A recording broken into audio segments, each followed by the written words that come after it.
This is probably the 10th time we've mentioned this, but we have these two words, activity and identity. For the Pharisees, their activity, they behaved well, they looked well, they did all the hygiene stuff, they dressed right, they did all the outward performance. Their activity was how they represented their identity, that they were Pharisees. We do the same thing if you're riding on an airplane and strike up a conversation with whoever's next to you. Eventually the conversation goes to, so what do you do, right? Which is why I don't really like interacting on an airplane, because when I tell them how I'm a pastor, there's always either one or two things.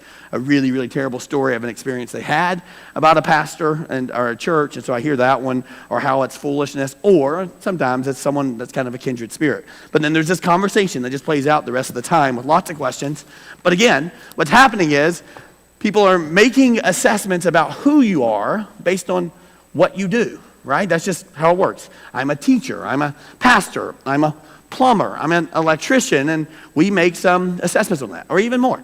I live in the Keys is kind of that activity already marks you for somewhat like what your identity is going to be. So when you just tell people you live in the Keys, what they hear is, oh, they're not going to show up on time. That's what they're going to hear, right? Right? That's all they're going to hear. It's really, really funny. And but anyway, so activity determines identity, but in the Gospels, it's the exact opposite. Our activity, our performance doesn't determine who we are.